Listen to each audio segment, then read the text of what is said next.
Like a mountain fly, if Japanese can boil teas, then where the hell's my royalties? This is Aerosmith.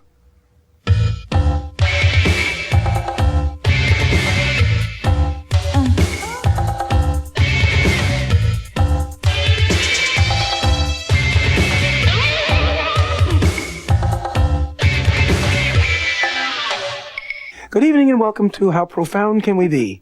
At the end of the 80s, the Boston-based band Aerosmith stormed back to the top of the hard rock heap with two powerful albums, Permanent Vacation and Pump. New fans flocked, many of them perhaps unaware that this was a group with nearly 20 years of history behind it.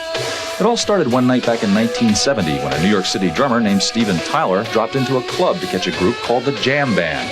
It was an encounter that changed all of their lives. And I come to find out after I went up and saw Joe Perry and Tom Hamilton in New England playing Rattlesnake Shake, that what I was doing all those years was not what it was all about. It was about like letting go and just playing, because those guys couldn't play. They couldn't tune. They were terrible. But they did one song called Rattlesnake Shake and they blew me away. I looked at them and I thought to myself, this is what it's all about. They had such a groove. It stunk from the groove.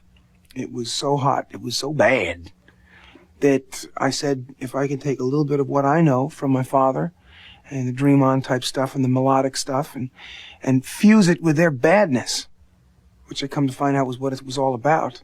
It's not about practicing. It's not about taking speed and going. It's about letting go and going dum dum dum dum dum dum dum dum dum. When I was a young boy, at the age of 5, that's what it's all about. Well, the music is the music and stuff. I mean, we'd come from it from two different angles. You know, I'm like real energy and like, you know, let's do it now and let's like, you know, tuning later for that. You know what I mean? Let's just see how loud we can get it, you know, and if it really rocks.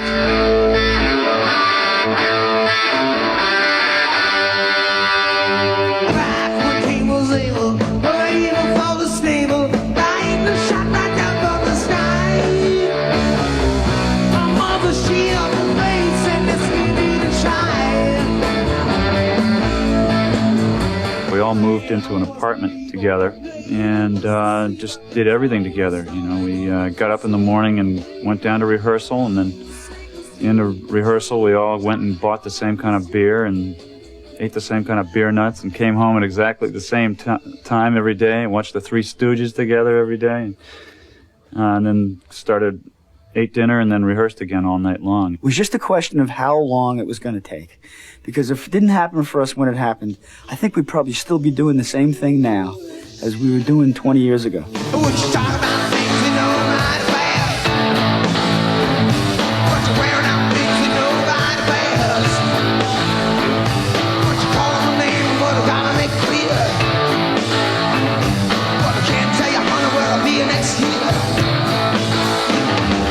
We started out in a small gym.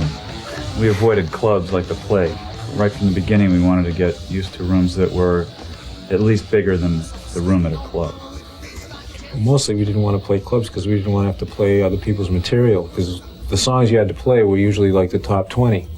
And that's what we avoided. I mean, we played some clubs that let us play our own material, especially after we started, you know, the first record came out. But for the most part, you had to just go in there and play whatever the top 10 songs were, and we didn't want to do that.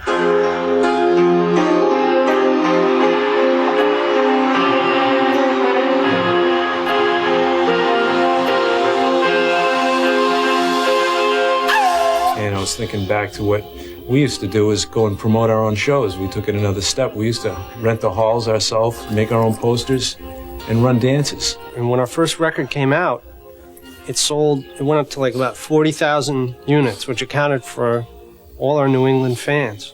And then it just stopped. It just stopped selling. And so what do? We said, well, we take this little thing that we do and just start pushing it out into the country. And that's what we did. We hit the road. It's like we didn't stop. We played Ohio. We didn't stop until like 1979 or something.